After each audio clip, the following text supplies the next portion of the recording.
أفترى على الله كذبا أم به جنة بل الذين لا يؤمنون بالآخرة في العذاب والضلال البعيد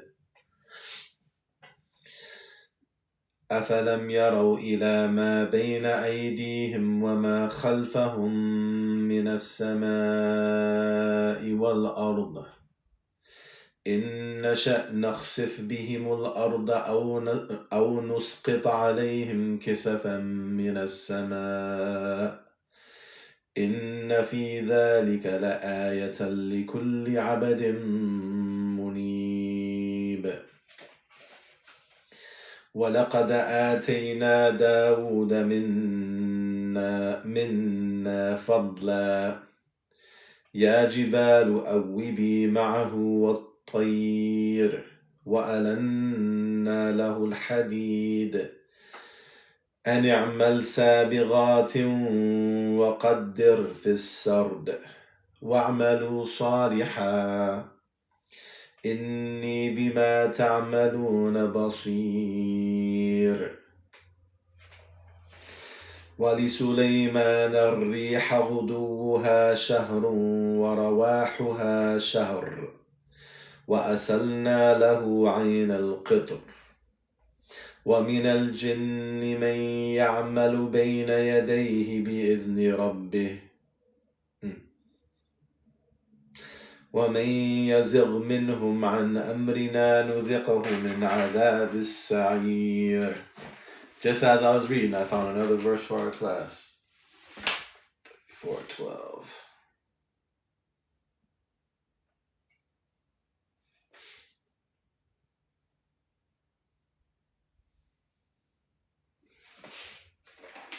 Alhamdulillah, that's a beautiful verse to come across.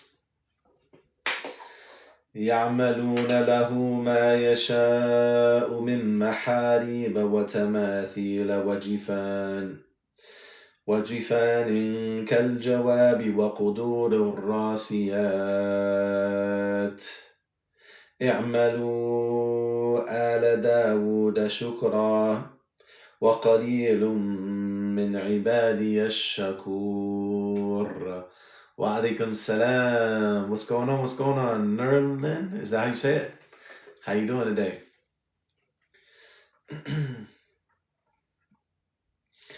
فلما قضينا عليه الموت ما دلهم وعليكم السلام كيف ما دلهم على موته إلا دابة الأرض تأكل من سأته فلما خر تبينت الجن أن لو كانوا يعلمون الغيب ما لبثوا في العذاب المهين. وعليكم السلام نورين. Hopefully I'm saying it right. Walaikum salam. Anticico? I tried. If I didn't get it right, I'm sorry. لقد كان لسبأ في مسكنهم آية. Yeah, inshallah, we're gonna have our class in a second. We're just starting off with some recitation. Don't worry, there will be translation, I promise. جنتان عن يمين وشمال كلوا من رزق ربكم واشكروا له بلدة طيبة ورب غفور فأعرضوا فأرسلنا عليهم سيل العرم وبدلناهم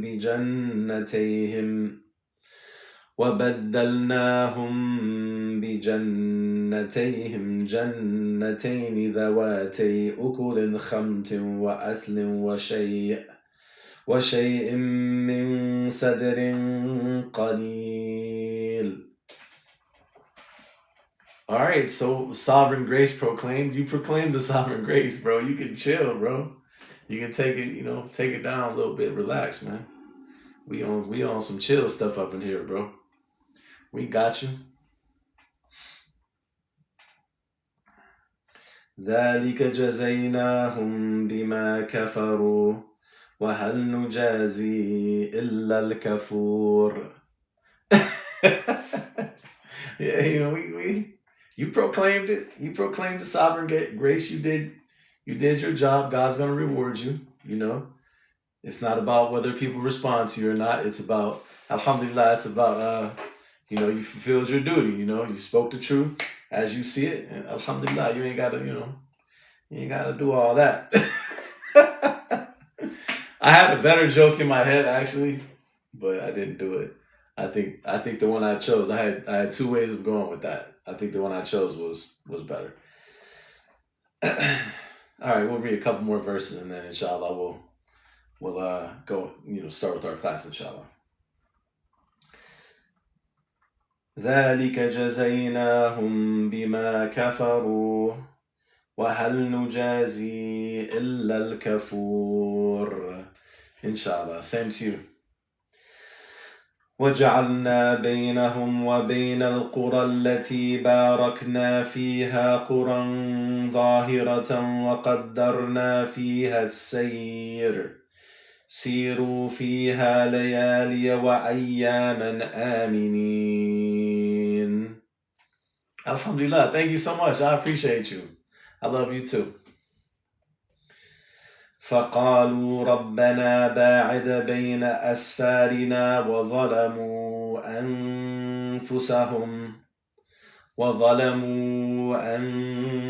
أنفسهم فجعلناهم أحاديث ومزقناهم كل ممزق إن في ذلك لآيات لكل صبار شكور. Read to the bottom of the page inshallah. And then we'll start. وَلَقَدْ صَدَّقَ عَلَيْهِمْ إِبْلِيسُ ظَنَّهُ فَاتَّبَعُوهُ إِلَّا فَرِيقًا مِّنَ الْمُؤْمِنِينَ وَمَا كَانَ لَهُ عَلَيْهِمْ مِنْ سُلْطَانٍ إِلَّا لِنَعْلَمَ مَنْ يُؤْمِنُ بِالْآخِرَةِ مِمَّنْ هُوَ مِنْهَا فِي شَكٍّ وربك على كل شيء حفيظ. قل ادعوا الذين زعمتم من دون الله لا يملكون مثقال ذرة في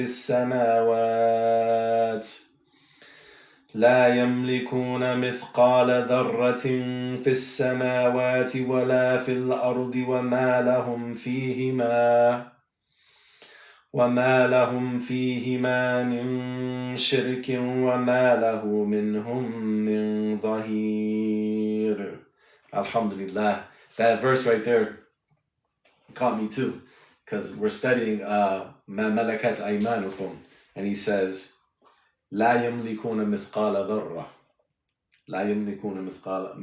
ذرة في السماوات ولا في الأرض, that they don't possess the weight of a dharra, the weight of something, the tiniest measure, like an atom, right? Originally, it probably wasn't referring to atom, probably referring to like a small speck. I think if I remember correctly, dharra, I believe it's like I have to double check, but I believe some of the original Arabic was like, when you see like like how light comes through a window and there's like dust particles in the air. I believe that might be the origin of dharra, if I remember correctly. I could be mistaken. But it's like the tiniest thing. But it's interesting that we're studying ma malakat aymanukum, what your ayman possesses, right? Alhamdulillah, I appreciate you, Azizati. I appreciate that you look forward to it. SubhanAllah, and he says, لا يملكون مثقال ذرة. They don't even own or control a speck of dust. في السماوات ولا في الأرض. He's speaking about those that they call upon. So that's interesting. We have to add that to our study, inshallah. Let me get some coffee before we start. Get my witch's brew together, right? I always spill this too, man. So let me back up my leg so I don't burn myself. There we go. I did it good that time. I did good. Somebody tell my wife I did good, man. Alhamdulillah. Same to you. Camellia, is that how you say it? May Allah bless you too. Ooh, that's what I needed. I'm ready now. Little reciting. Let me get my notebook. Is this the right one? Oh, it's under. I just wrote something in it. I forgot. Forgot that quick. Wa alaikum salam wa rahmatullahi wa barakatuh. Wa alaikum salam wa rahmatullahi wa barakatuh. Saeed and as-salam. Quran Online. I am the Quran Online teacher. Why is somebody looking for you? Hey, you said that. It's my dog tripping on. You said that like somebody was looking for you. Like somebody was like, who's the Quran Online teacher? You said, I am the Quran Online teacher. It's me that they're looking for. My bad, y'all. I've been running around all day and I really had a chance. That's why the live was an hour later than usual. So I'm a little silly today. Apologize for that. Or maybe not.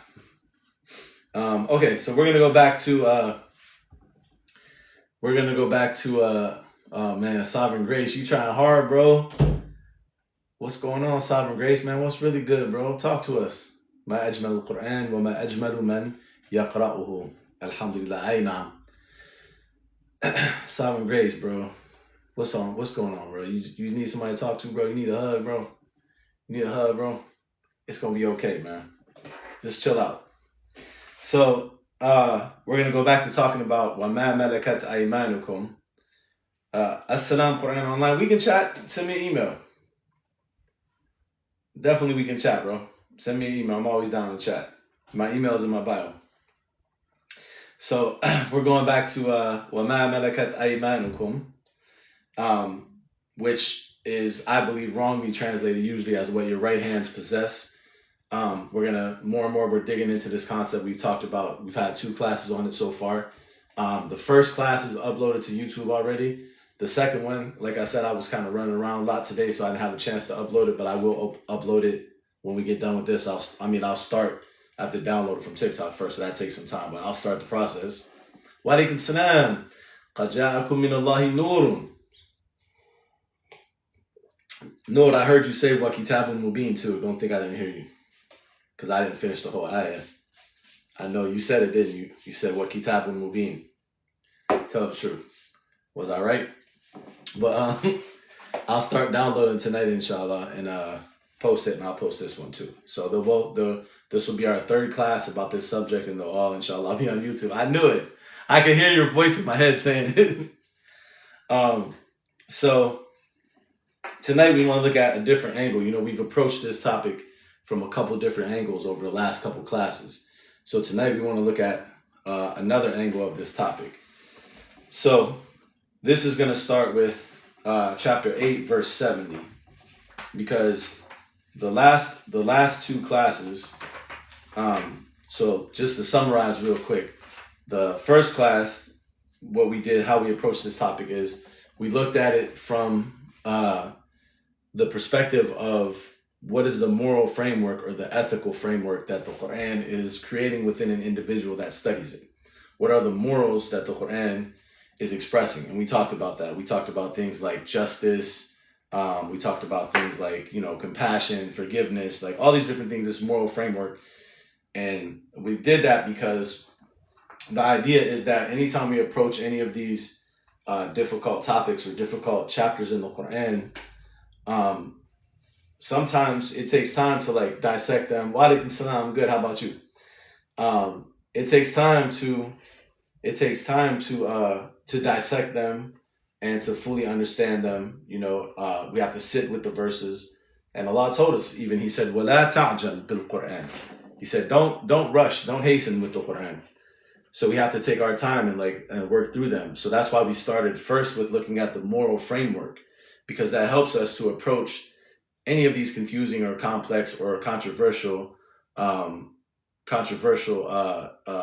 ideas or verses in the Quran, because it lets us know, even if we're still trying to dissect what it does mean, we can come to a conclusion pretty clearly about what it doesn't mean, because it doesn't fit the moral framework of the Quran, the type of person that the Quran would want us to be. The certain interpretations just don't fit that, right? So that's an important perspective. And then in our second class yesterday about it, I'm good. I love you too. in our second class that we had about it yesterday, we talked about a couple of verses that make the traditional understanding of malakat aymanukum problematic. And remember, we talked about the principle, an interpretation principle, that sometimes we have to problematize certain topics, right? So sometimes certain topics that are taken a certain way, right, are taken to mean a certain thing and traditionally are interpreted a certain way. One of the ways that we can approach that is we have to problematize it. So we have to look and see, and show and manifest what are the problems with this way of thinking about it. What are the problems with this interpretation?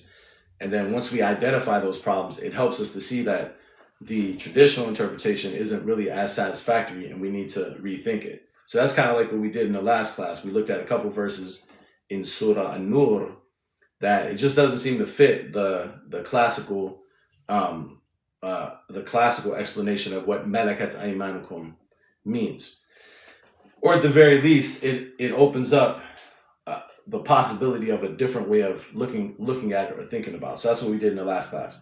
But today we're going to examine another angle, which also has to do with the idea of like problematizing the traditional way of thinking about it, right? That this term malakat aymanukum, what your, as they translate it, what your right hands possess, and they think of that as meaning like slaves, basically, right? And usually they speak about it as in terms of like these are things that you get like from war, like captives of war.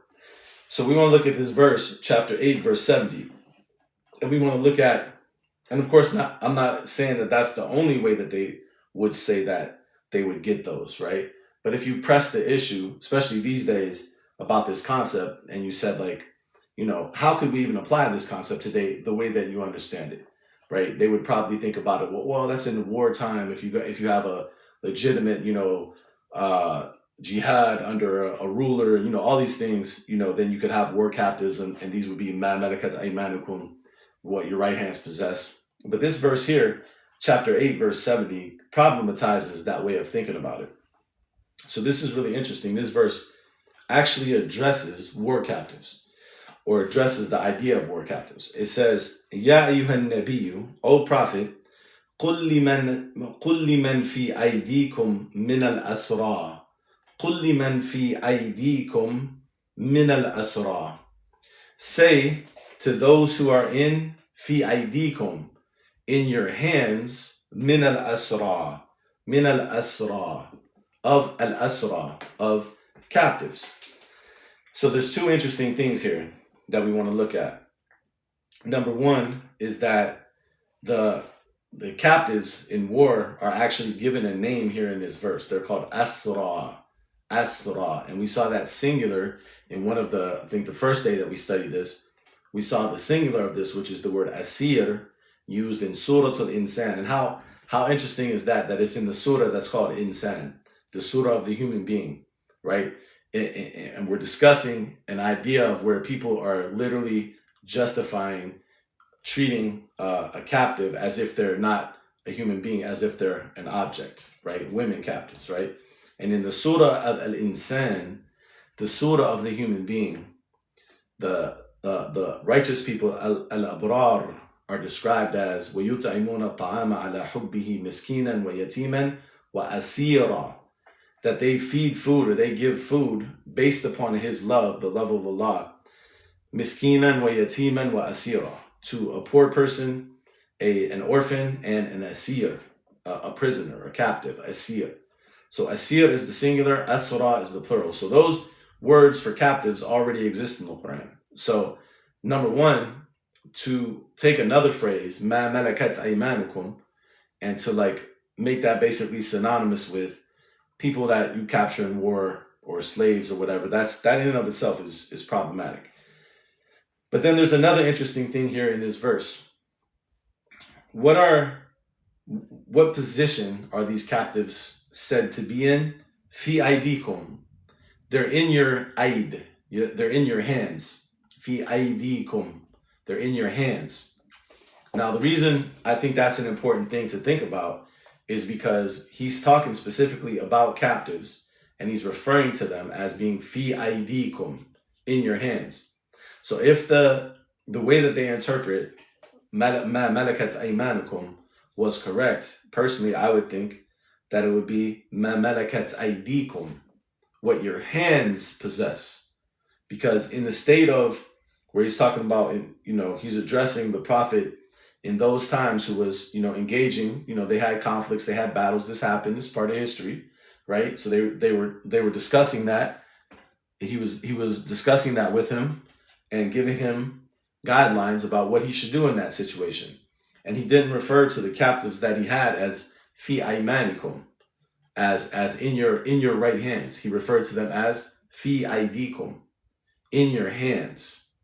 Okay, so I want to discuss this term a little bit more so we can understand it more. Aid and yad in the Quran and what that signifies. But see, that's very, very important, I think, because especially when you look at the word ayman in the Quran generally means like as a plural. When you look at it as a plural, generally it means oaths, right?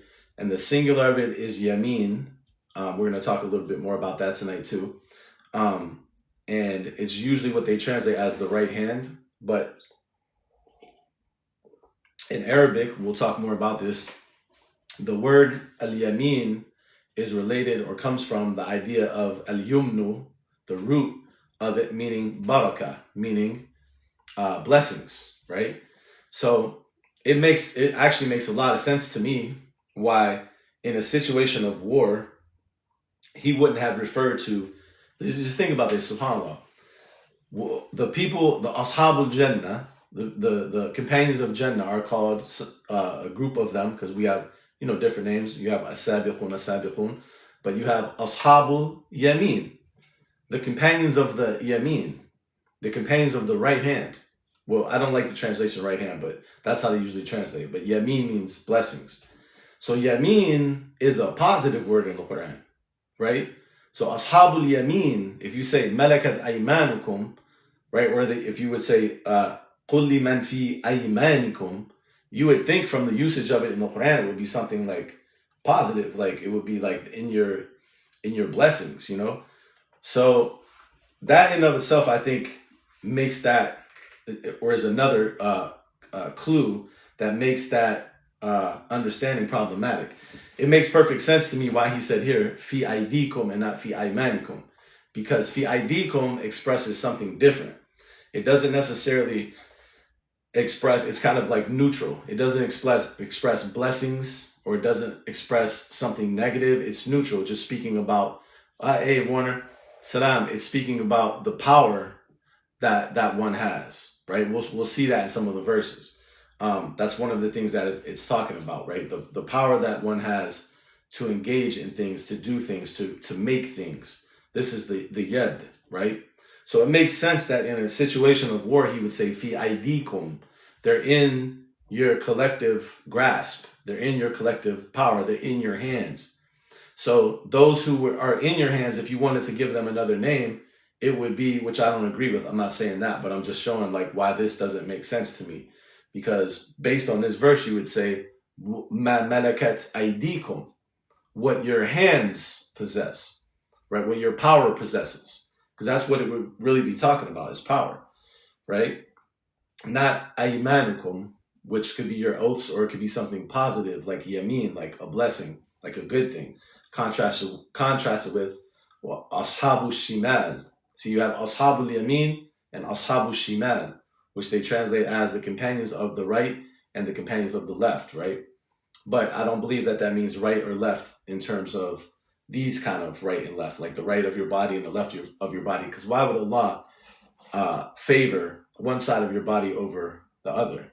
All of your body is a ni'mah from Allah, is a blessing from Allah. So these words have deeper meanings than just right and left of your body. And that's why you even find in hadith where he says, speaking about Allah, he says, an yamin ar-Rahman, right? He's speaking about people that would be on the yamin of ar-Rahman, right?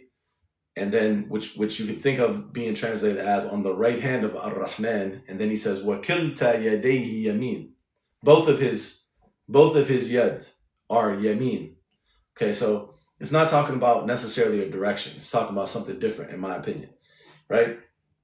So we want to look at this a little bit more, like this expression here, the idea of aid. See, if you look at this expression throughout the Quran, look at some interesting verses. For example, look at 48:24. So if you look at 48:24, you see why I say, if this expression or if this idea of malakat aymanikum was as they think of it, it seems like it would be more appropriate to say malakat aydikum, because look at 48:28. He says, was it 28? 48:24. Sorry, 48:24. He says, وَهُوَ الَّذِي كَفَّ أَيْدِيَهُمْ عَنْكُمْ وَأَيْدِيَكُمْ عَنْهُمْ.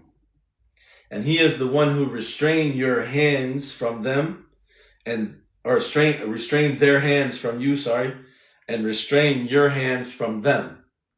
Right? بِبَطْنِ مَكَّةِ, in the button of Mecca, مِنْ بَعْدِ أَنْ أَظْفَرَكُمْ عَلَيْهِمْ. Right? So you would think, right, again, the word aid, what word does he use for power in war? In battle, he uses the word aid. He says he restrained their hands from you and your hands from them. Another verse, 491. So we'll go to 491 real quick. So 491, he says, towards the end of it, he says, فَإِن لَمْ يَعْتَزِلُوكُمْ وَيُلْقُوا إِلَيْكُمُ السَّلَمَ وَيَكُفُّوا أَيْدِيَهُمْ. If they don't stay away from you and give to you a salam, like absence of conflict, right? A salam, peace, not fighting you, etc. وَيَكُفُّوا أَيْدِيَهُمْ, and restrain their hands. Okay? So you see how many times this concept of the hands is used in situations referring to war, right? Look at chapter 5, verse 11. Surah Al-Ma'idah.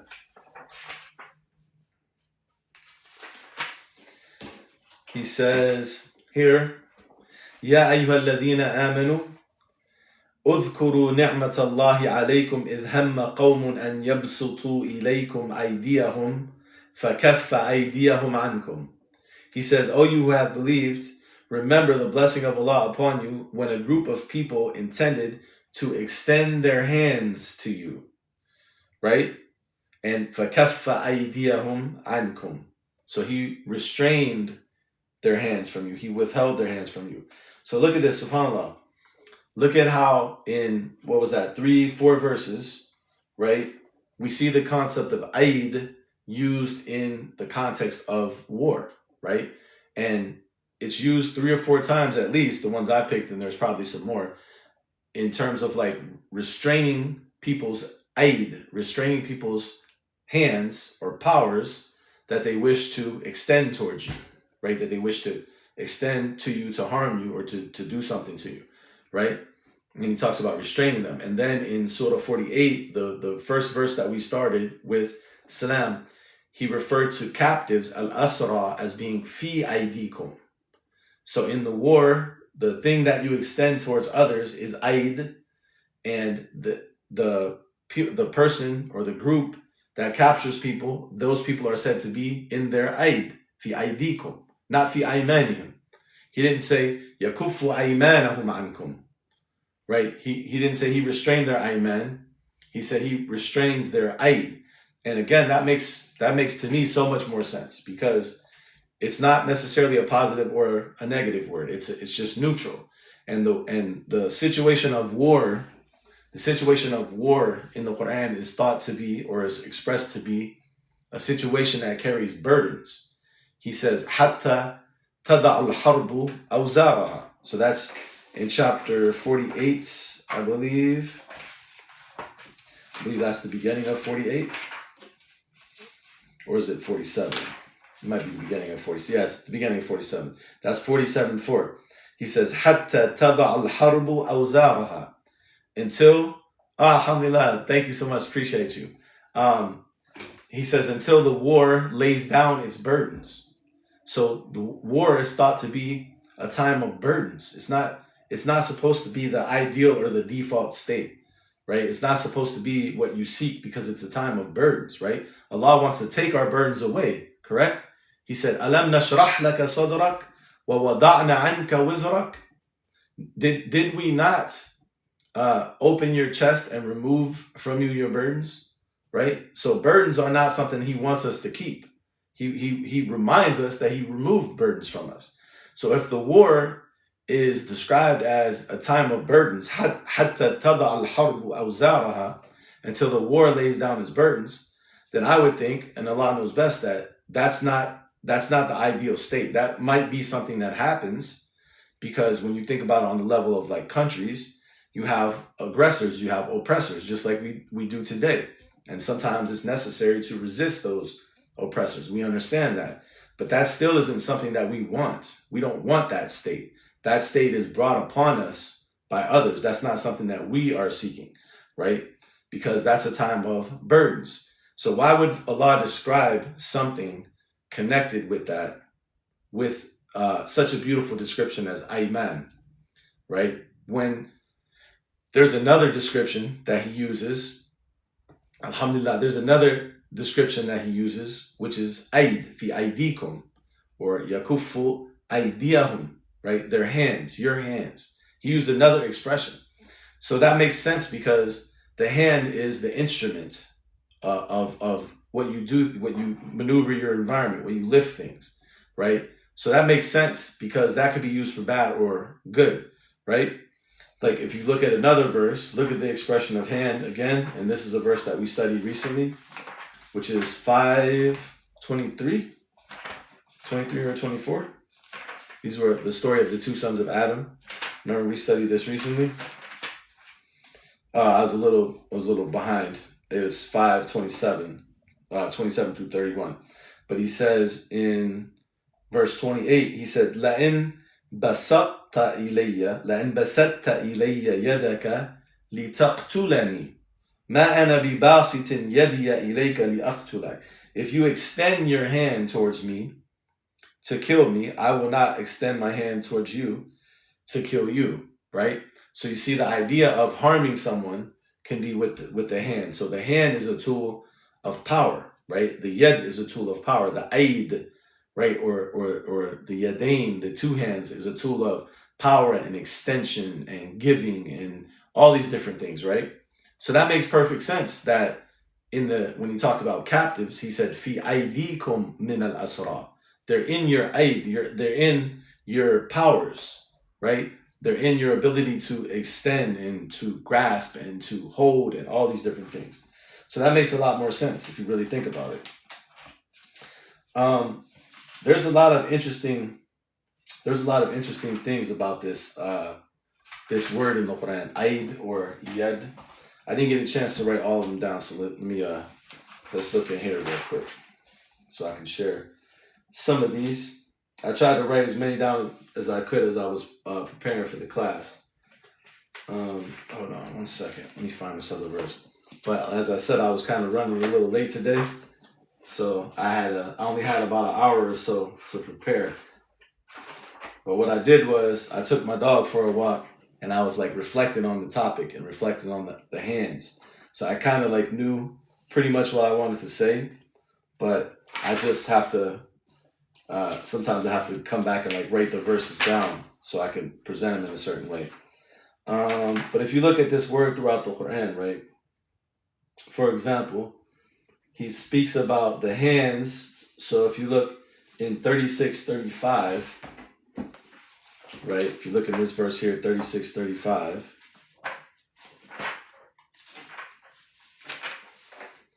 So 36:35, he says, لِيَأْكُلُوا مِنْ ثَمَرِهِ وَمَا عَمِلَتْهُ أَيْدِيهِمْ أَفَلَا يَشْكُرُونَ.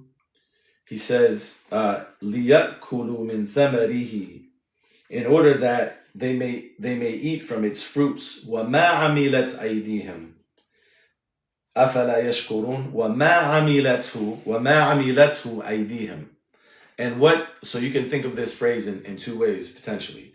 وَمَا عَمِلَتْهُ أَيْدِيهِمْ, you could think of it as like Allah telling them, their hands did not make it. وَمَا عَمِلَتْهُ أَيْدِيهِمْ, their hands did not make it. Or وَمَا عَمِلَتْهُ أَيْدِيهِمْ could mean, and what their hands think. Or what their hands made, and what their hands made. Okay? But the point here is that the hands are being described as amila. We think of amila a lot of times as doing something. Amal, right? Amal meaning to do some action. And that could be true, but amal or amila could also mean to make something. That's a meaning of it that I don't think we focus on or bring to the forefront enough. So if you look at, I'll give you an example. If you look at chapter 34, so this is again, this is with Dawood, chapter 34, verse 10 and 11. He says, وَلَقَدْ آتَيْنَا دَاوُودَ مِنَّا فَضْلًا. He says, and we have given Dawood from us fadl, bounty or extra. يَا جِبَالُ أَوِّبِي مَعَهُ وَالطَّيْرِ. O يَا جِبَالُ أَوِّبِي مَعَهُ وَالطَّيْرِ. O mountains, return with him and the birds. وَأَلَنَّا لَهُ الْحَدِيدِ. And we soften iron for him. أَنْ اعْمَلْ سَابِغَاتٍ. To make اعْمَلْ سَابِغَات. Make sabirat. وَقَدِّرْ فِي السَّرْد. Like sabirat is like chainmail or something of that effect, right? But sabirat has a more beautiful, like, original meaning to it also. But the point is, like, he's telling him to, like, make something. I'mal, right? I'mal sabirat. And also you can see this in right here, actually, in the same surah, in speaking about Sulaiman in verse 13, he says, يَعْمَلُونَ لَهُ مَا يَشَاءُ مِنْ مَحَارِيبَ وَتَمَاثِيلَ وَجِفَانٍ كَالْجَوَابِ وَقُدُورِ الرَّاسِيَاتِ. Right? So he says, they make for him, Sulaiman, the jinn make for him,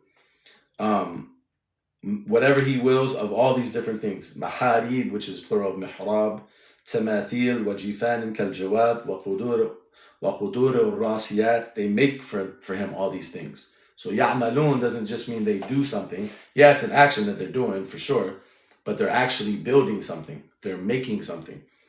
Another verse that uses this meaning is it in 21? It's in the story of Ibrahim, actually. I don't remember if it's the part in 21.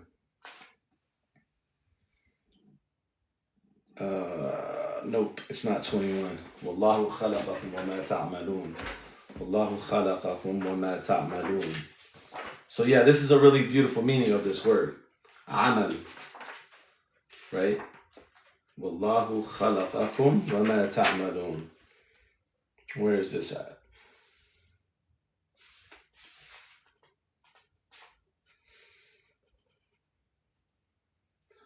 One second. Here we go. It's in 3796. So in 3796, and see, subhanAllah, we wouldn't necessarily pick this up if we just took this verse out of context, which some people do. Some people use this verse to mean that Allah creates your actions, right? They use this verse to say that Allah creates your actions. Now, whether or not it can be, that could be one of the meanings of it. It's a whole different discussion. But if you look at the context isn't necessarily saying that. So the verse in isolation, and this is the one that you always hear quoted, and I think if I remember correctly, even Bukhari wrote like a treatise about this concept. Like, this is a theological concept, which he called khalq af'al al-ibad, right? The creation of the actions of the servants, but he used the word af'al, and the verse uses ta'malun. So fi'l and amal also aren't the same. So you have different verbs of action in the Quran. You have sana'a, you have fa'ala, you have amila, you have different verbs of action, and they imply different things. So look at this verse. It says, this is Ibrahim addressing his people. And he says, Wallahu khalaqakum wa ma ta'malun. Allah created you. Here's how they translate it. Allah created you. Well, usually you might find some translations that are different, but when I've heard, like, as when I was Salafi, when I heard this verse quoted, I always heard this verse quoted in isolation, and it was always usually translated as, and this is how I learned it, and I only realized that, in my opinion, this isn't the best way to translate it because of reading it myself in the context, right? But they usually say, Wallahu khalaqakum wa ma ta'malun. They usually say, Allah created you and what you do. Allah created you and what you do. Now, could it apply to that? Perhaps, right? We're not saying that it can't. But if you look at the context, it's actually saying something a lot deeper here. Because Ibrahim asked them in the previous verse, he says, قَالَ أَتَعْبُدُونَ مَا تَنْحِتُونَ. He says, do you worship what you carve? أَتَعْبُدُونَ مَا تَنْحِتُونَ. Do you worship what you carve? Right? وَاللَّهُ خَلَقَكُمْ وَمَا تَعْمَلُونَ. And Allah creates you, or Allah has created you, and what you are making. See, he's speaking about, he refers to them first as ma tanhitun. What you are, I think there's a better translation for that than carving. Maybe that's a good translation, but I feel like there's a better one. Nahata, manhut, shay'un manhut. What's a better translation for that? Yeah, carve, chisel, sculpture. I don't know, just when I say carve, yeah, sculpting. Wallahu, so he says, قَالَ أَتَعْبُدُونَ مَا تَنْحِتُونَ. He said, are you worshiping what you yourselves are carving? وَاللَّهُ خَلَقَكُمْ وَمَا تَعْمَلُونَ. And Allah created you and what you are making, right? So in the context, especially when you connect it with the other verses, that he told Dawood, i'malu, right? He told him to make something, right? And when you think about when he said in Surah Yasin, وَمَا عَمِلَتْهُ أَيْدِيهِمْ, right?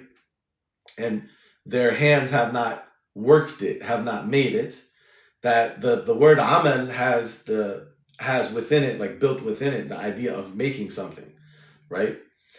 So can it still refer to like actions? Of course, but it's a deeper level of thinking about it, because perhaps, and just as a reflection, when Allah speaks about, it's what you build from your actions, perhaps, right? It's what your aid, وَمَا عَمِلَتْهُ أَيْدِيهِمْ, what their aid build or work, okay? This is going to be very relevant in a second to another term about another phrase that's used with the word aid that we're going to see in a second, right? The idea that the aid do amal, they do amal, and amal means to make something, okay? That's one of the meanings of it. So when Allah says, for example, الَّذِينَ آمَنُوا وَعَمِلُوا الصَّالِحَاتِ, those who have iman and they do amilu as-salihat, they do as-salihat. That people, normally think of that as saying like they do righteous deeds. But perhaps if you think of the word amal like this, the things that you do that are salihat, it's as if you're literally building something. You're building your life. You're building your circumstances. You're building who you are as a person, right? By doing amal salih. You're not just doing an action. You're literally building something. You're literally producing something, right? So subhanAllah, it's such a deeper meaning. Okay, let's look at a couple other verses real quick.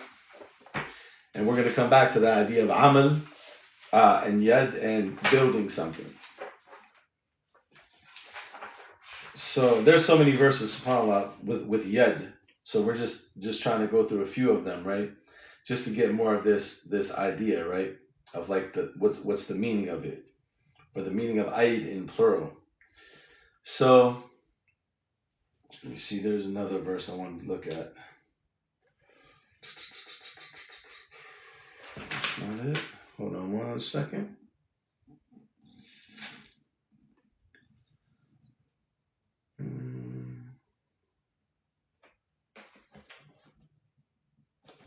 Okay, let me see. All right, so let's go to This is an interesting expression. Look at chapter 36, verse 45. So chapter 36, verse 45, he says, وَإِذَا قِيلَ لَهُمْ اتَّقُوا مَا بَيْنَ أَيْدِيكُمْ وَمَا خَلْفَكُمْ لَعَلَّكُمْ تُرْحَمُونَ. And when it is said to them, wa alaikum salam, alhamdulillah, you have a nice day too. And when it is said to them, have taqwa, ittaqu, ma bayna aydikum wa ma khalfakum, la'allakum turhamun, so that you may have mercy. Have taqwa of ma bayna aydikum wa ma khalfahum. Ma bayna aydikum wa ma khalfakum. So I'm going to translate it literally. Ma bayna aydikum is what is between your hands. What is between your hands? Ma bayna aydikum. What is between your hands? Wa ma khalfakum. And what is after you, you could say. What succeeds you. Okay, so what is ma bayna aydikum and what is wa ma khalfakum? What's the meaning of those expressions? That's what we want to look at. And what does it mean to have taqwa of that? Ittaqu, he says, ittaqu ma bayna aydikum wa ma khalfakum. Okay, ittaqu, have taqwa of this. SubhanAllah. See, in the Quran, this is another important point. That in the Quran, the word taqwa doesn't just mean, a lot of times people translate taqwa as God consciousness. That's perhaps the translation of the taqwa of Allah, right? Or the fear of Allah, they translate it as different ways that people translate it. But in actuality, taqwa in the Quran is not just related to Allah. You see, fattaqun nar, for example, have taqwa of the fire. Even we're told to have taqwa of the wombs. Ya ayyuhan nasu inna khalaqnakum min nafsin wahidatin. Or did he say ja'alnakum? It's khalaqnakum, right? Beginning of Surah An-Nisa.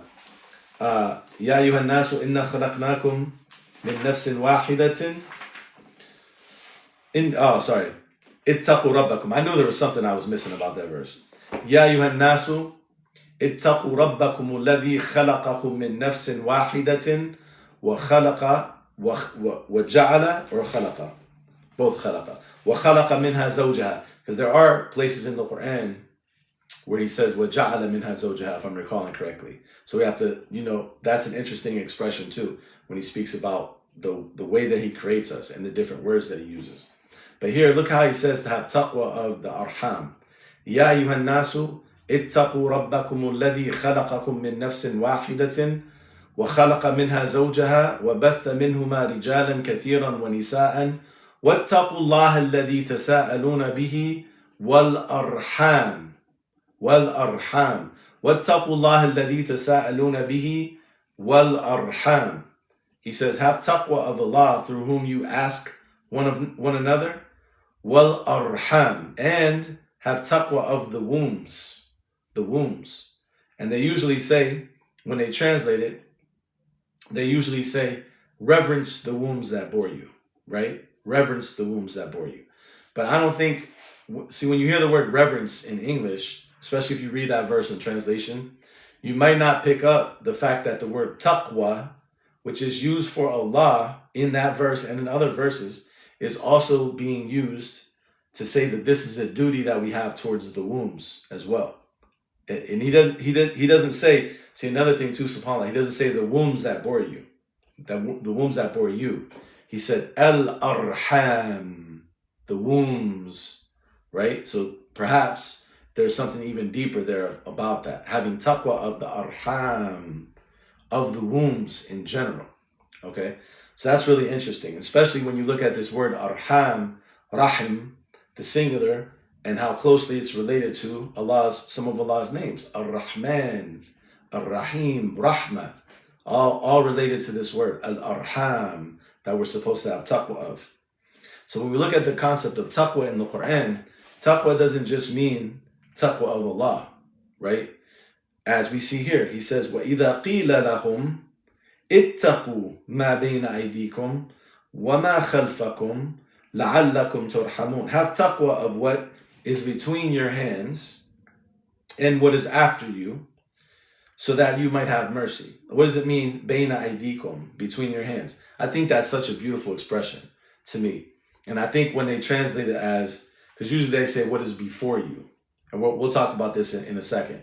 But they say, what is before you, right? مُصَدِّقًا لِمَا بَيْنَ يَدَيْهِ. It confirms what was before it. مَا بَيْنَ يَدَيْهِ. But subhanAllah, I think that takes away so much of the beauty of the meaning of ma baina aydikum, like between your hands, right? That literally, like this thought of like the outstretched hands, and even between your hands having to do with what you have made already. See, they say baina aydikum means before you, and khalfakum means after you, because khalafa, it succeeds you. Okay? And that could be, yeah, for sure, that could be part of the meaning, right? But when you think deeper about it, if you think about the verses that we just, some of the verses that we read that associate the term amal, or making something or actions, it associates it with aid. وَمَا عَمِلَتُ أَيْدِيهِمْ. That our aid is something that we produce with, right? We build something with, we create something with, right? So even if بَيْنَ أَيْدِيكُمْ means before, it has another dimension. It doesn't necessarily, and we're going to look at some verses. This is a very beautiful expression in the Quran. And we want to think about, why does he say, have taqwa of this? Have taqwa of what was بَيْنَ أَيْدِيكُمْ, and have taqwa of مَا خَلْفَكُمْ لَعَلَّكُمْ تُرْحَمُونَ, so that you may be shown mercy. Wa alaikum salam. SubhanAllah, this is such a big concept that this is something that you'll be shown mercy for having taqwa of. And personally, I don't really hear a lot of people talk about this verse. What does this mean, that taqwa? Ma bayna aydikum wa ma khalfakum. Okay, so let's connect this to another verse. I have a couple notes about this. So if you go to chapter 5, verse 46. So we're going to go to chapter 5, verse 46. Actually, we're not just going to go to 46, because I want to point out something else from this context that I've been thinking about, and I haven't fully developed this idea yet. This is just kind of something I've been meditating on, but I want to, at a certain point, I want to sit down, like, dissect it more. But I just want to share it with you, because I don't know when I'm going to get around to, like, studying it in more detail. So I just want to present this idea as we read this point here, because this point is related to the context. So in verse 43, so all these go together, and you'll see why in a second. So first of all, before I read these verses, there's 3 phrases in these verses, in verse 44, verse 45, and verse 47, that I believe that the common explanation that you hear, the explanation that I learned, for example, when I was Salafi, I think it's completely, not completely, there could be like a kernel of truth to it, but I think it's like missing some of why these expressions are in the context. And that's kind of the general thing, like with a lot of us as we have lived our lives as Muslims, in these different, whatever different groups, that we might have been in, or no group. I think I personally, I've found that is it. I'm sorry, I just want to say one thing. So first, you need to perform ablution. Is there something about me that looks like I didn't do that? I'm just wondering how you would know that from. That's a good one. I've never understood like how you would know that. But yeah, anyway. So no, I'm not part of any group. I'm just Muslim. But what happens a lot of times is because the Quran isn't really studied and taken like as a dustur, as a constitution, like a real constitution, right? Usually what happens is, and I've seen this a lot in my experience, and I probably have done it a lot too before I dedicated myself to trying to study the Quran more, is we pick certain verses, and we just quote that part of the verse. It's like a shahid, it's like a witness to what we're saying. We'll say something and we'll just quote that part of the verse. But a lot of times we don't dig further into the context. So these three phrases here, something I've been thinking about recently. When I was Salafi, the explanation that I learned about these three phrases, I think is missing what's going on in the context, right? Because the three phrases are وَمَنْ لَمْ يَحْكُمْ بِمَا أَنزَلَ اللَّهُ فَأُولَٰئِكَ هُمُ الْكَافِرُونَ وَمَنْ لَمْ يَحْكُمْ بِمَا أَنزَلَ اللَّهُ وَمَنْ لَمْ يَحْكُمْ بِمَا أَنزَلَ اللَّهُ فَأُولَٰئِكَ هُمُ الظَّالِمُونَ وَمَنْ لَمْ يَحْكُمْ بِمَا أَنزَلَ اللَّهُ فَأُولَٰئِكَ هُمُ الْفَاسِقُونَ. So there's three phrases here, and it says, whoever does not judge by what Allah has revealed, then they are al-kafirun. That's in verse 44. Verse 45, whoever does not judge by what Allah has revealed, then they are al-zalimun. And in verse 47, whoever does not judge by what Allah has revealed, then they are al-fasiqun. And the way that I heard that originally was, if you judge by what Allah has revealed and you believe that, it's basically like it's okay, then فَأُولَٰئِكَ هُمُ الْكَافِرُونَ. Those are the kafirun. If you judge by what other than what Allah has revealed and you oppress others with it, فَأُولَٰئِكَ هُمُ الظَّالِمُونَ. If you judge by what Allah, other than what Allah has revealed, only applying it to yourself, and you believe that it's wrong, فَأُولَٰئِكَ هُمُ الْفَاسِقُونَ. That's the expression, or that's the way of explaining it that I heard many times. In fact, I just heard a Salafi guy giving this explanation recently. However, if you look at the context, right, the context is saying, I believe, something much deeper, and it's gonna bring us back to this expression, beina aidikum, or beina yadehi, because sometimes this expression is also in the dual. So aid is plural, meaning like three or more hands or powers. But there's also the expression in the Quran, beina yadehi, between its two hands. Okay. So we're gonna look at both of those. But if you look at verse 43, this is really interesting, because he says, "What kaifa?" So it seems like Allah knows best. He's speaking to the Prophet. In verse 42, actually, he says, "فَإِنْ جَاءُوكَ," and of course to all of us after it, right? To all of us after him, But at the time of the Quran being revealed, he's addressing situations that he's dealing with. So we can learn, again, I say this all the time, we can learn a lot about the Prophet, the Messenger, and the things that he dealt with just from reading the Quran. But unfortunately, like a lot of times we don't study the Quran from that perspective. So I think if we take more time to study the Quran from that perspective, we'll see just how much we can learn about the Prophet and the Messenger from the Quran itself. So he says, فَإِنْ جَاءُوكَ فَاحْكُمْ بَيْنَهُمْ أَوْ أَعْرِضْ عَنْهُمْ. If they come to you, then judge between them or turn away from them. Okay? And he says, وَإِن تُعْرِضْ عَنْهُمْ فَلَنْ يَضُرُّوكَ شَيْئًا. And if you turn away from them, then they can't harm you at all. وَإِن حَكَمْتَ فَاحْكُمْ بَيْنَهُمْ بِالْقِسْطِ. And if you judge between them, then judge between them with justice. Right? إِنَّ اللَّهَ يُحِبُّ الْمُقْسِطِينَ. Allah loves those who are just. Now look what he tells the Prophet next.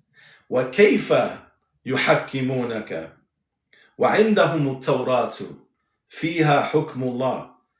How could they make you the judge when with them is the Torah, in which is the judgment of Allah? Even in his lifetime, Allah told him, how are they making you the judge when they have the judgment of Allah? SubhanAllah. ثُمَّ يَتَوَلَّوْنَ مِنْ بَعْدِ ذَلِكَ. Then they turn away after that. وَمَا أُولَٰئِكَ بِالْمُؤْمِنِينَ. And these are not believers that come to you for judgment while they have the Torah. Right? SubhanAllah. Then he says, إِنَّ أَنزَلْنَا التَّوْرَاةَ فِيهَا هُدًى وَنُورٌ. Truly we have revealed the Torah, in which is guidance and light. يَحْكُمُ بِهَا النَّبِيُّونَ الَّذِينَ أَسْلَمُوا لِلَّذِينَ هَادُوا. By which those who have يَحْكُمُ بِهَا النَّبِيُّونَ الَّذِينَ أَسْلَمُوا لِلَّذِينَ هَادُوا. By which the prophets who have submitted. That's an interesting phrase. Why النَّبِيُّونَ الَّذِينَ أَسْلَمُوا? Are there النَّبِيُّونَ الَّذِينَ لَمْ يُسْلِمُوا? I don't know why that's phrased like that. That's an interesting phrase. I don't think it means that there are those that haven't, but I'm just trying to say, like, Why would he say it like that? There has to be a purpose to saying it like that. لِلَّذِينَ هَادُوا, to those who are Jewish. وَالرَّبَّانِيُّونَ وَالْأَحْبَارُ, and the Rabbaniyun and the Ahbar also were those who would judge لِلَّذِينَ هَادُوا, for those who are Jewish. No, it doesn't. No, I'm not saying it. I was just giving an example. Like, why does he say it like this? Does it imply this? No, I don't think it implies that. It wouldn't seem like that. But there has to be a reason why he specified that. Perhaps our understanding of aslamu is not correct. You follow what I'm saying? Because he specified an-nabiyuna alladhina aslamu. Then he says, what were they judging by? Right, the Torah. But bima stuhfidhu min kitabillah wa kanu alayhi shuhada, by what they preserved of the book of Allah, and they were witnesses over it. فَلَا تَخْشَوُوا النَّاسَ وَخْشَوْنَ, so don't have khashya of the people, but have khashya of me. وَلَا تَشْتَرُوا بِآيَاتِي ثَمَنًا قَلِيلًا, and don't purchase with my ayat a small price. وَمَنْ لَمْ يَحْكُمْ بِمَا أَنزَلَ اللَّهُ فَأُولَٰئِكَ هُمُ الْكَافِرُونَ, and whoever does not judge by what Allah has sent down, then those are al-kafirun. Okay, subhanAllah.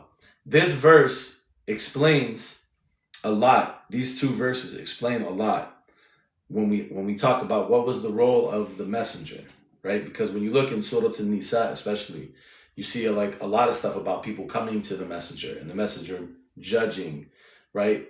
And a lot of times people use that as support for the rigidity of like hadith, for example, right? But if you read these verses, this explains, because first he says, how do they come to you for judgment when they have the Torah, in which is the judgment of Allah?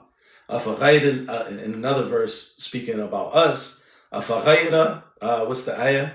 أَفَغَيْرَ اللَّهِ أَبْتَغِي حَكَمًا وَهُوَ الَّذِي أَنزَلَ الْكِتَابَ مُفَصَّلًا, to that effect. Should I seek other than Allah as a judge when he is the one who sent down the book detailed, right? Which is very similar to what's being said here. How do they make you a judge while they have the Torah, in which is the judgment of Allah?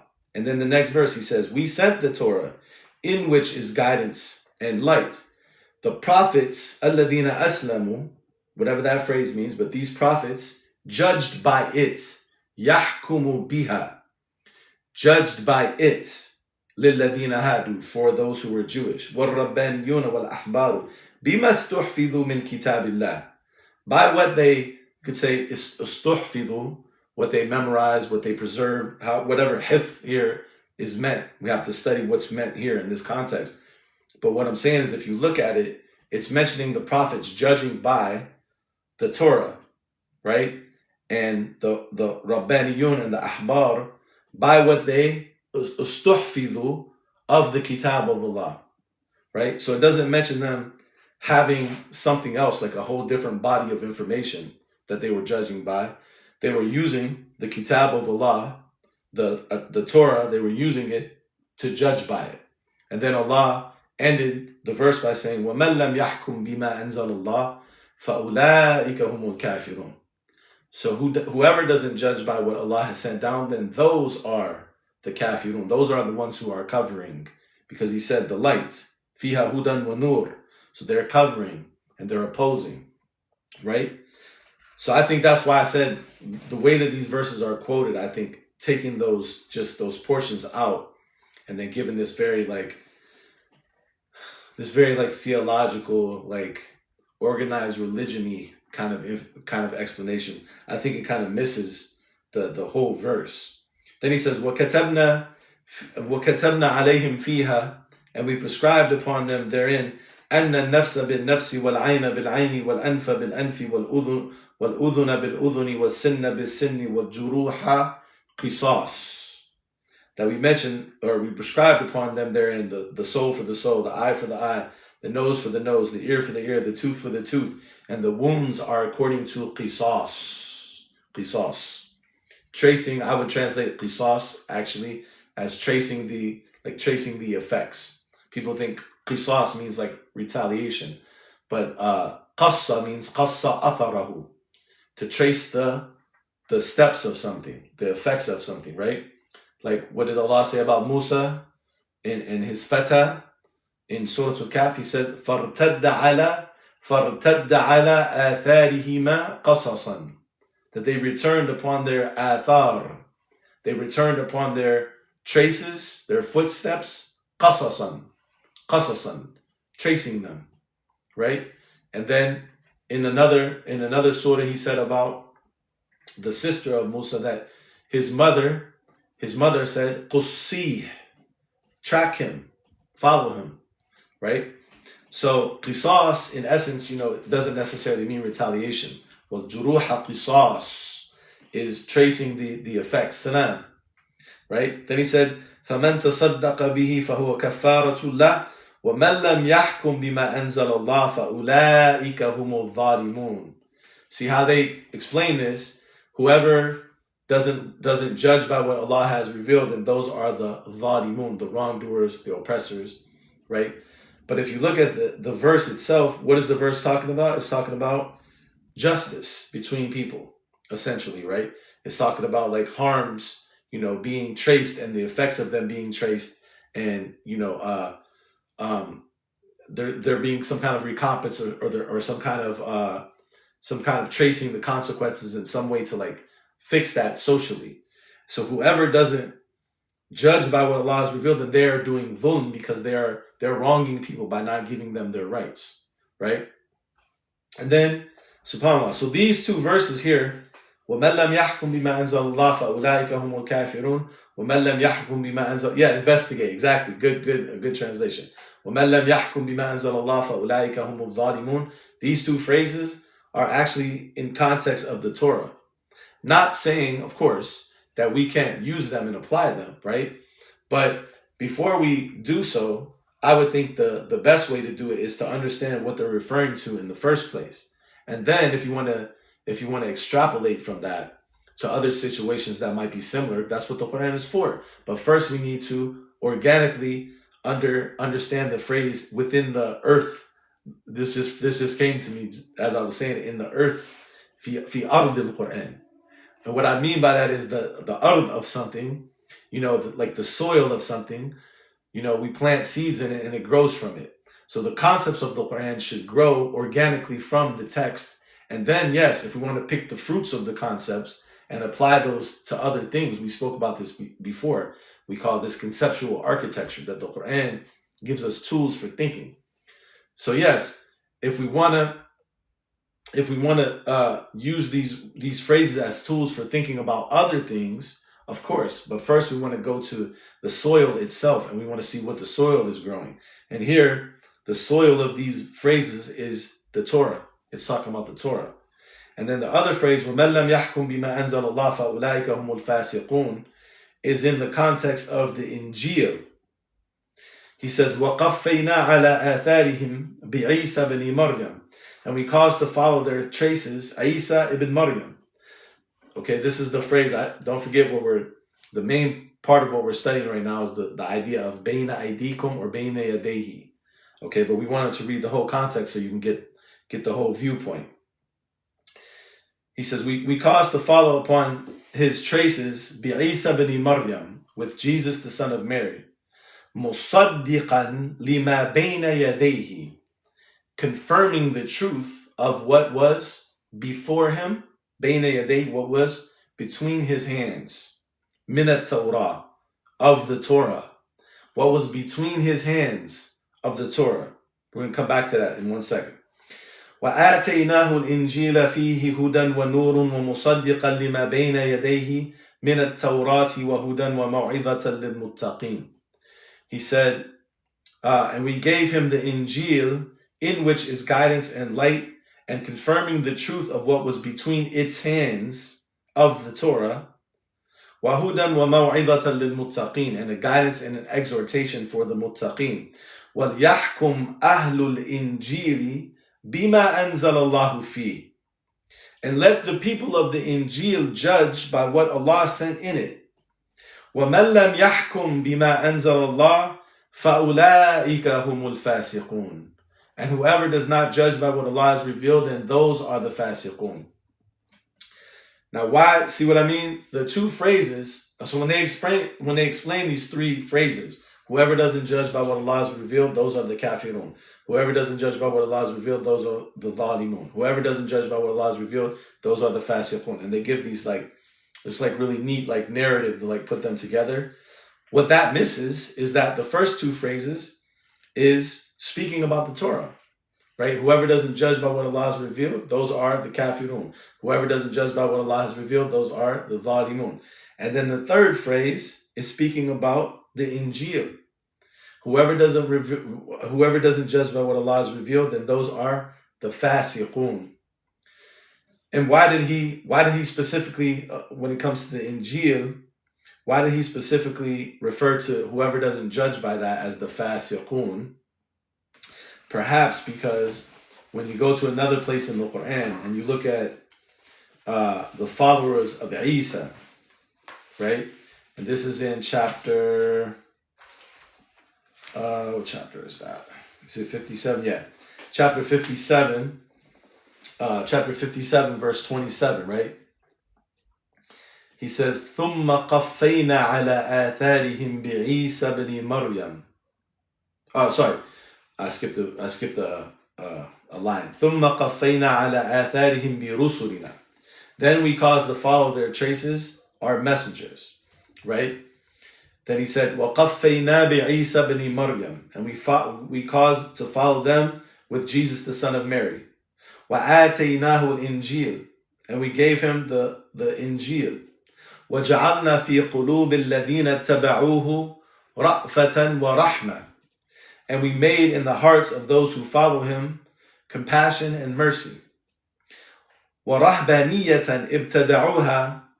And the monkhood which they invented, مَا كَتَبْنَا عَلَيْهِمْ. We did not prescribe it upon them.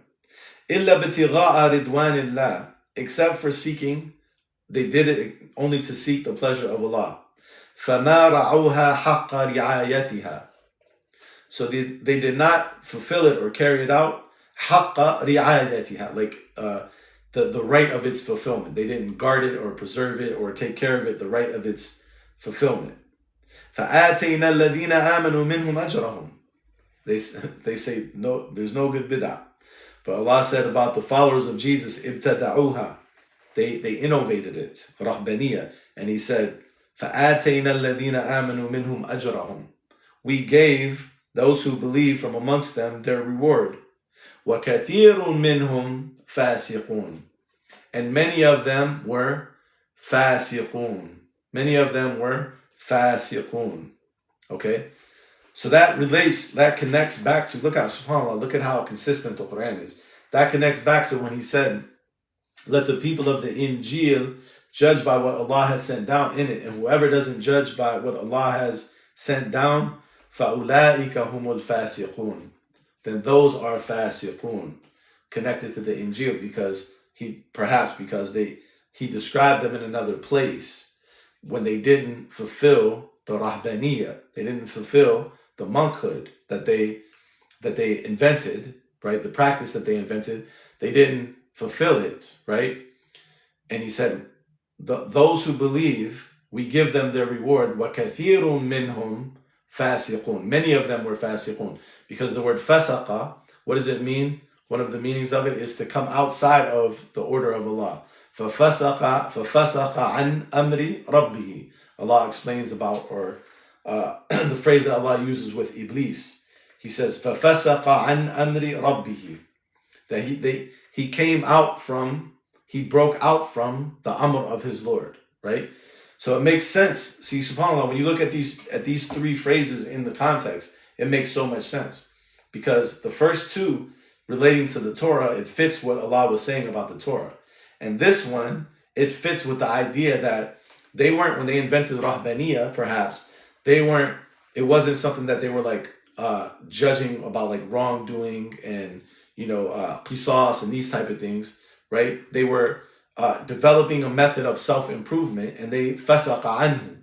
They came out from it. وَكَثِيرٌ مِّنْهُمْ فَاسِقُونَ. Right? So that makes sense. So when you look at the wordings in the context, it makes a lot more sense.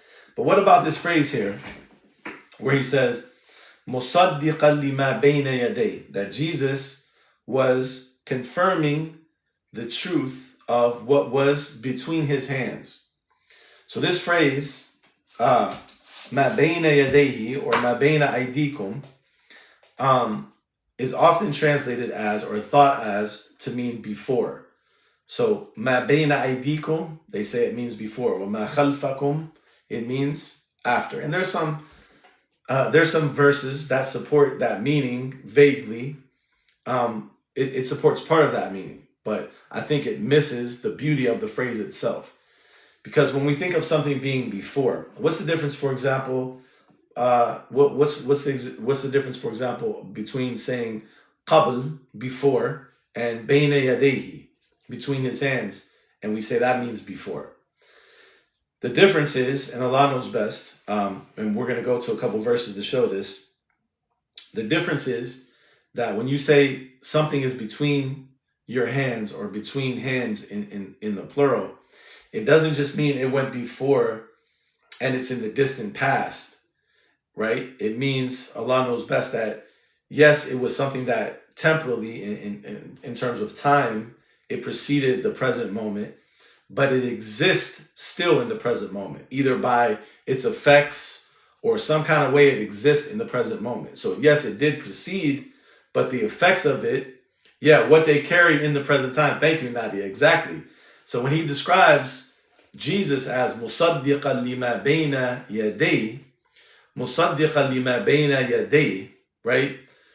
Confirming the truth of what was between his hands, min at-Torah, of the Torah, means, Allah knows best, not just that it went before, right? Yes, the Torah went before. That's when this is, of course, one of the verses that actually proves that bayna yaday means before, or that's part of the meaning, right?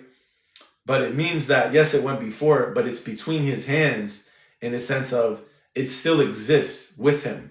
It was present with him. It wasn't just that it went before and it's like disappeared. It means it's between his hands. And you can actually see that too from the context, because remember, that's why we read the whole context. Because when you go back to verse 43, he says, وَكَيْفَ يُحَكِّمُونَكَ وَعِنْدَهُمُ التَّوْرَةِ. How can they make you as a judge when with them is the Torah? So he expressed that the Torah is with them. And when we read through the context, he didn't really, it doesn't seem that he gave an idea that the Torah was with them, and then when Jesus came, the Torah was gone. Right? So he says, مُصَدِّقًا لِمَا بَيْنَ يَدَيْهِ مِنَ التَّوْرَةِ, that he is confirming the truthfulness of what is between his hands of the Torah. Right? Another interesting verse about this is in chapter 7. And this verse, I think, will also show that the expression Baina aydikum or Baina yadehi, or any of these like phrases, means it has to do with the meaning of, like, yes, something that came before, but it's something that's still, you're still in contact with. It doesn't mean that it's something in the distant past. So for example, if you look at chapter 7, verse 57, chapter 7, verse 57, he says, وَهُوَ الَّذِي يُرْسِلُ الرِّيَاحَ بُشْرًا بَيْنَ يَدَيْ رَحْمَتِهِ. And he is the one who sends the winds بَيْنَ يَدَيْ رَحْمَتِهِ, between the two hands of his mercy. SubhanAllah, what a beautiful expression. He sends the winds between the two hands of his mercy. So the rain, because if you read the rest of the verse, he talks about a heavy cloud, حتى إذا أقلت سحابا ثقالا سقناه لبلد ميت, until he causes a heavy cloud to rise. We drive it to a dead land. فأنزلنا به الماء, we send down by it the water. So he's talking about rahmah here. He's talking about the rain, right? He says, وَهُوَ الَّذِي يُرْسِلُ الرِّيَاحَ بُشْرًا بَيْنَ يَدَيْ رَحْمَتِهِ. And he is the one who sends the winds as glad tidings between the two hands of his mercy. SubhanAllah. Like, what a beautiful, what a rich expression to think about the rain. When the rain comes, that it's between the two hands, like you're being held between the two hands of his mercy. Okay? So yes, like here, do the winds come, like the sequence of the verse, is he speaking about the winds coming before the rain comes. Yeah, he's saying he sends the winds as a giver of glad tidings, like good news, like giving good news. He's giving good news that the rain is coming, right? Between the two hands of his mercy, right? But this verse also shows that this expression beina yaday or beina aidikum, it doesn't just mean before, in the sense that you're not still in contact with it. Notice, because how would the winds be glad tidings for his mercy if they came, like, if the winds came like for example, are the winds like last year a glad tidings for the mercy today? No, because they're distant past, right? So how would they be glad tidings? In order for them to be glad tidings, they have to directly precede it to the extent that you feeling the wind makes you understand that the rain is coming. And that actually happened to me one day, no joke. And the only reason I think I understood it is from these like verses like this, because I was walking one day, I was doing one of my daily walks, and all of a sudden I felt this gust of wind. And I said, oh man, I think it's about to rain.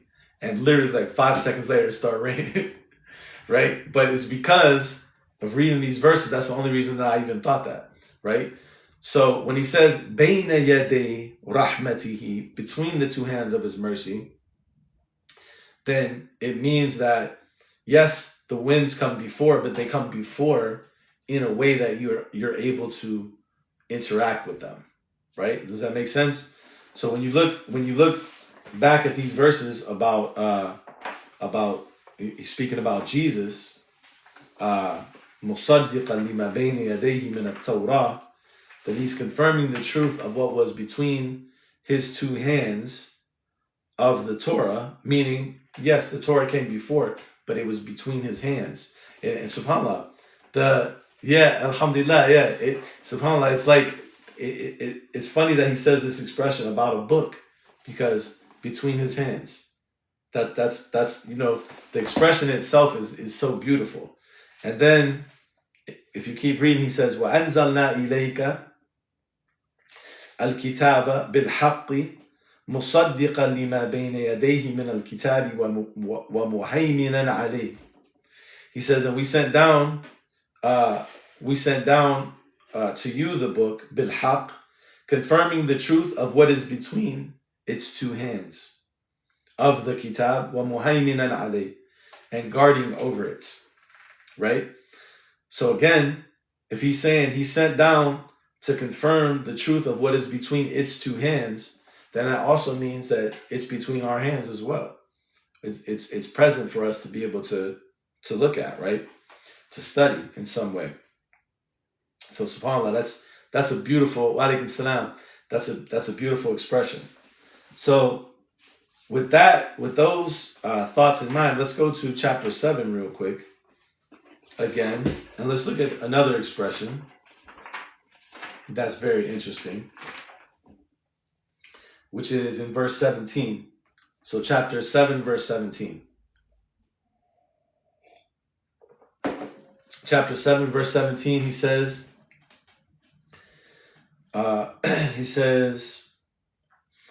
speaking about Iblis, he says, we'll go to the verse before it so we can see the context. He says, قال فبما أغويتني لأقعدن لهم صراطك المستقيم.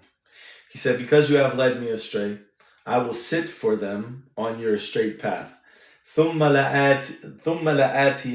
لآتينهم من بين أيديهم ومن خلفهم وعن أيمانهم وعن شمائلهم ولا تجد أكثرهم شاكرين. He says, then I will come to them from min bayni aydihim, from between their hands, wa min khalfihim, and from what is after them, wa an aymanihim, and from their ayman, wa an shama'ilihim, and from their shama'il. Wala, and I'm going to explain these words in a second. وَلَا تَجِدُ أَكْثَرَهُمْ شَاكِرِينَ. So Iblis said in the beginning, you won't find most of them shakirin, you won't find most of them grateful. SubhanAllah. So Iblis identified from the very beginning that our problem would be you won't find us grateful. But what is the deeper meaning of being grateful? Shakirin, shukr, shakara. It means to manifest something, to show something, right? That's why in Arabic we have the expression shakarat dabba, that the animal shakarat. What does that mean? It means when you feed an animal and it starts to get fat, you see the food, the effects of feeding it, that is growing, it's getting plump. We call that shakarat. It's showing the effects of feeding on its body. So shakara means to manifest something. SubhanAllah. So وَلَا تَجِدُ أَكْثَرَهُمْ شَاكِرِينَ. You won't find most of them shakirin. You won't find them manifesting positive energy based upon your blessings. Perhaps that's one of the meanings of shukr. That shukr is to manifest positive energy, to show the blessings, basically, to manifest the blessings, right? So Allah gives you blessings and you manifest them. You don't kafara, you don't cover them. That's why a lot of times shukr is contrasted with kufr, the idea of covering, right? So Iblis said, وَلَا تَجِدُ أَكْثَرَهُمْ شَاكِرِينَ. But look what he says. He says, ثُمَّ لَآتِيَنَّهُمْ مِنْ بَيْنِ أَيْدِيهِمْ, from between their hands, وَمِنْ خَلْفِهِمْ. Let's talk about that first. So min bayni aydihim, that's what we've been speaking about, right? So between their hands. So the hands, let's review a little bit. The hands are something that you do amal with. You make things with them. You do work with them, right? You extend them. Yabsutu aydiyahum. You can contract them. Wa yaqbidu aydiyahum. There's an expression in the Quran. They can be restrained. Wa yakuffu aydiyahum. Right? So these are all the meanings of like hand, right?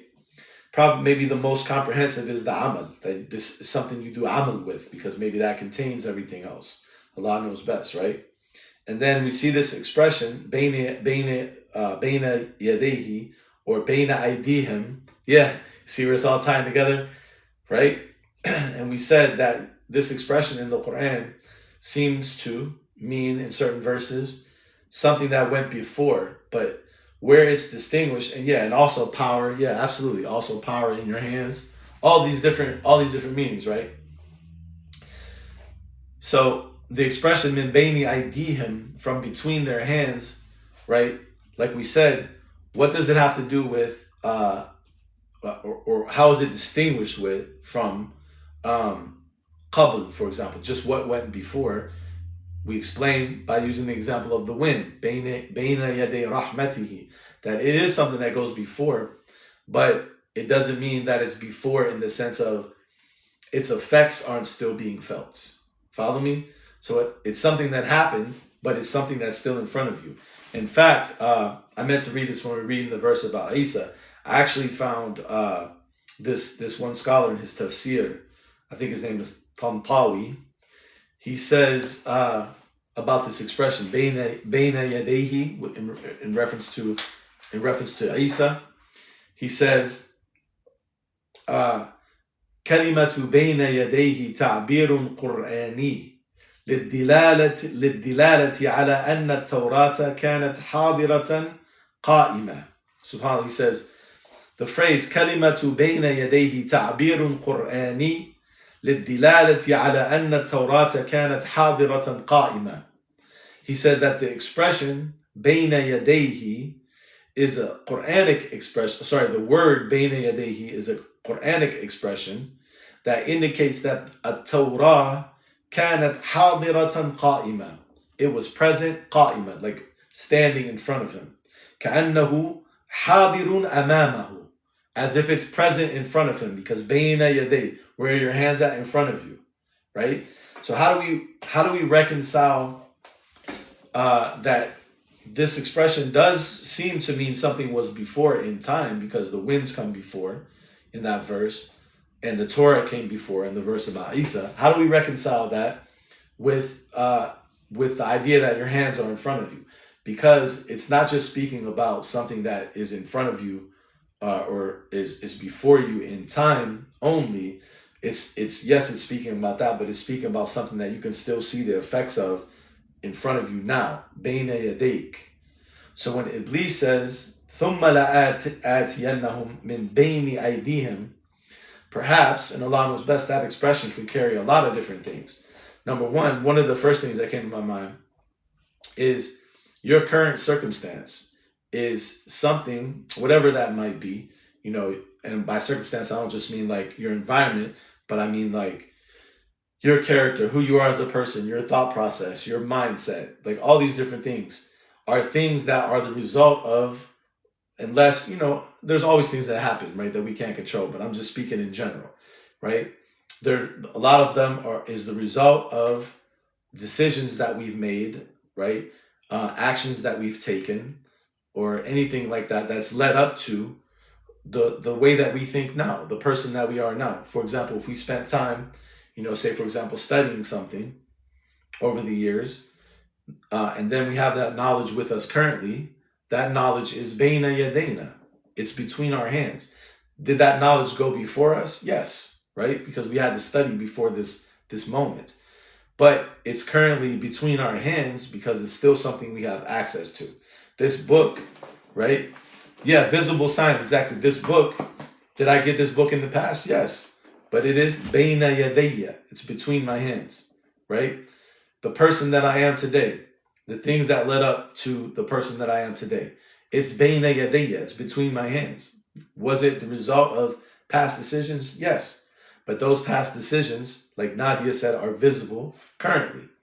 So Iblis is saying, ثُمَّ لَآتِيَنَّهُمْ مِنْ بَيْنَ أَيْدِيهِمْ. I will come to them from between their hands, right? So if we keep that expression in the most general way, based on the meanings that we've derived from studying these verses, we can think of a lot of different things that could apply to, right? So for example, if I wanted to make a change in my life, right? Iblis could come to me from between my hands, right? Meaning from between who I am presently,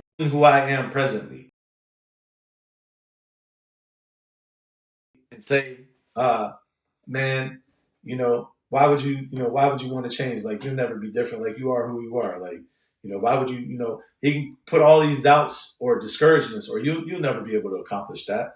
Look at where you came from. Look at the, look at how much money you got. Look at your economic situation.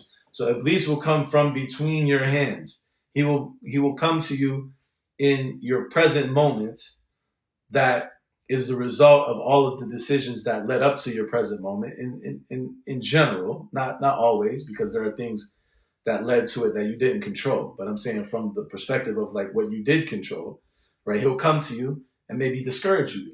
Ash-shaytanu ya'idukum al-faqra. Another verse. Shaitan promises you poverty.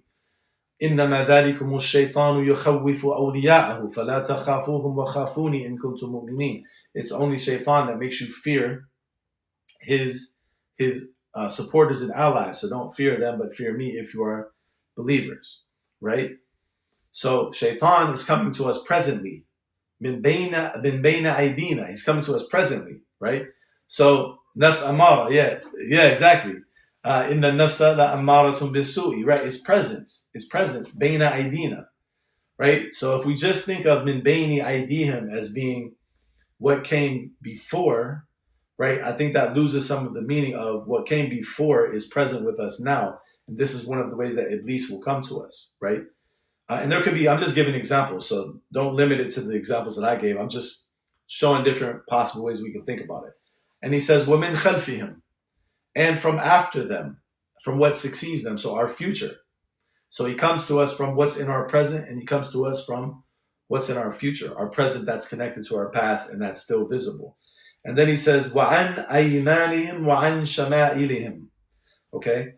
Now these phrases are interesting too, because both of these phrases, both of these words, aydihim or aid and ayman, are the main phrases that we're studying, because we're talking about وَمَا مَلَكَتْ أَيْمَانُكُمْ, right? What your ayman possesses. So what does he mean here that he will come to them from their ayman and from their shama'il. People translate that as from their, on their right and their left, stuff like that. But if we look at some of the deeper meanings of these words, right? The word yamin, actually in Arabic, the root of it is baraka. It means blessing. Al-yumnu wal baraka, right? So wa'an aymanihim, one of the meanings perhaps is coming, like Iblis coming to us through good things, through things that we do that are, because what is a blessing, right? Blessing is, something that's good, something that's beneficial, something that produces growth, right? So he comes to us from our ayman. He comes to us from the perspective of the good things that we're doing, right? Maybe discourages us from them, or maybe makes us doubt ourselves, or maybe makes us, have insecurities about the things that we're doing. Maybe self-doubt, maybe imposter syndrome, maybe, all these different things that stop us from being like who we could really be, is perhaps coming to us from our ayman, from our yamin, from the aspects of us that creates blessings and growth. وَعَنْ شَمَائِلِهِمْ. What is shama'il? Or the singular shimal.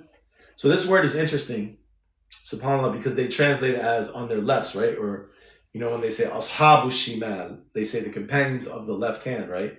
But why would Allah care about, like I said in the beginning, positive or negative thoughts? Yeah, exactly.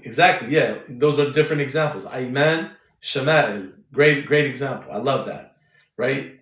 Because what is shama'il or shimal, right? So if you look at Ibn Faris's definition of this root word, I think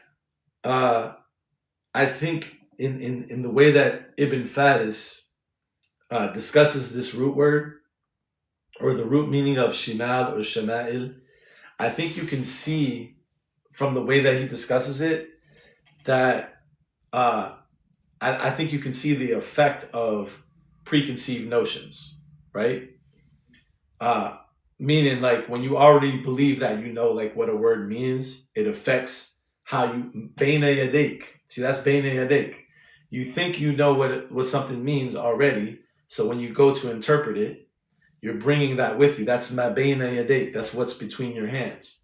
SubhanAllah. See how beautiful that expression is? Like, when you take it out of just like before, it just means before. It's just an expression that means before. No, it means between your hands. Yes, before, but it's what you have access to. It can mean your knowledge, it can mean anything, right? So Ibn Faris, when he discusses the root of shama'il or shimal, he says this root has two roots, two core meanings. But where I think I don't want to say he made a mistake, because he's not speaking specifically about the Quran, so that's the pass that I would give him on that. He's speaking about just Arabic in general, right? But if you're speaking specifically about the Quran, I think it's a lot simpler, because he gives one root meaning, and then the other root meaning he gives is like the left hand. So he says it has these two root meanings. But no, I think Quranically it has this one meaning, right? And then you can apply that meaning to different places. So the one meaning that Ibn Faris gives it, shamala, the root shamala, meaning, or shamila, meaning dawaran al-shay, bis-shay, wa akhdhuhu iyahu min jawanibihi.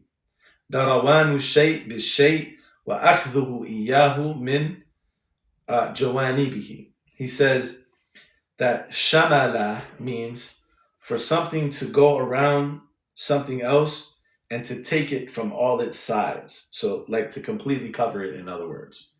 And that's why he explains, he gives a couple of examples. He says, if you say about a group of people, for example, shamilahum al-amr. Shamilahum al-amr. That some amr, shamilahum. It means ammahum. Means it covers all of them. That this thing covers all of them. Shamila. Or if you say, وَهَذَا أَمْرٌ شَامِلٌ, it means this is something. Shamil means comprehensive. So shamala means to completely surround and cover something, basically, right? So that actually to me makes a lot of sense why it's called Ashabul Yamin and Ashabul Shimal. Ashabul Barakat, the companions of blessings and growth, an-numu wal ziyada, all these things, growth, increase, all these things. This is Ashabul Yamin. And Ashabul Shimal, the companions of Shimal that have been covered. When we look at this idea in the Quran, we think about words like kafara, to cover something. Khatam Allahu ala qulubihim, Allah sealed their hearts. So Ashabul Shimal, they're the companions of, that are constantly like wrapped and covered. So that's why some of the English translations, like if you look up Arabic English, some of the English translations of this word, shamil or shamila, it could mean to contain, to enclose, to engulf, or to wrap.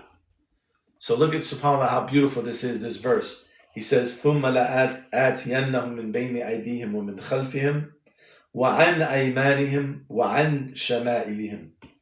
That he will come to them from what is between their hands, what is in their future, what is from the perspective of their growth or their positivity, like Nadia said, and what is from the perspective of their the things that are covered are negative, right?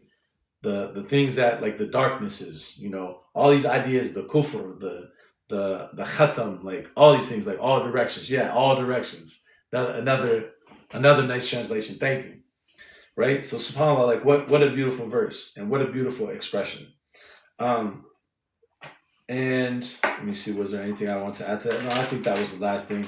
So yeah, so just to recap, the reason that we went through that, so we'll end tonight with that, inshallah, but I want to recap real quick. The reason why we went through all that is because we started with the verse in chapter 8, verse 70, if I'm recalling correctly, wa alaikum salam, where he refers to asra, because we're studying ma malakat aymanukum. We're studying what your ayman possesses. Your ayman, see, same word, ayman. And you see how in this verse with Iblis, he contrasted it with aydikum or aydihim, between their bayna aydihim, between their hands, an aymanihim. These are two different concepts. These are not the same concept. But when Allah talked about asra, captives, he says, fi aydikum, in your hands, min al asra, not fi aymanikum. So if the concept was correct, you would think that the concept or the way that they usually understand ma malakat aymanukum, if that understanding was correct, you would think it would be ma malakat aydikum. When you look at the use of the word aid and yad in the Quran, that more fits the way that they think about that concept. And Allah knows best. Assalamu alaikum. Inshallah. Hopefully you guys enjoyed it as much as I did. I enjoyed it. I hope you guys did. And inshallah, we'll be back again tomorrow. Inshallah, that was our third class on this topic. I want to continue at least a couple more times because I want to cover as many of the verses with that particular wording in it, and hopefully try to come to some conclusions, inshallah. Alhamdulillah, Nadia, for sure. Huda, can I be your Quran teacher? Sure. Send me an email. I'm not being funny. I actually do one-on-one classes, by the way. If anybody didn't know that, one-on-one classes, and I have a group class on Saturdays. Love you too. Yeah, send me an email. My email is in my bio. Love you guys as always, man. I appreciate you guys, man. Newsletter link in the bio as well. Thanks, Kay. Yeah, for sure. Also, if you want to subscribe to the newsletter, the classes are definitely paid because I gotta eat. This is something I do full time. But we can discuss payment options and stuff if you email me, inshallah. And the newsletter link is in the bio. But I do want to say before we end though, that, and I know I say this probably all the time, but I want to make sure that I say it again because of today, because I was an hour, later than I like to try to be, because I know it's, for some people it's kind of late. I really appreciate you guys. I don't know if I tell you guys that enough. I really do, man. I really appreciate the fact that I know like my schedule isn't always, I try to keep the same time for the most part, But sometimes things happen and I have to go an hour later, an hour earlier, a half hour later. And like you guys still come through, man, hang out and study. And I appreciate that. Like without you guys, man, this wouldn't be possible, man. Yeah, subhanAllah. So we appreciate you. We definitely, man, love you guys, man.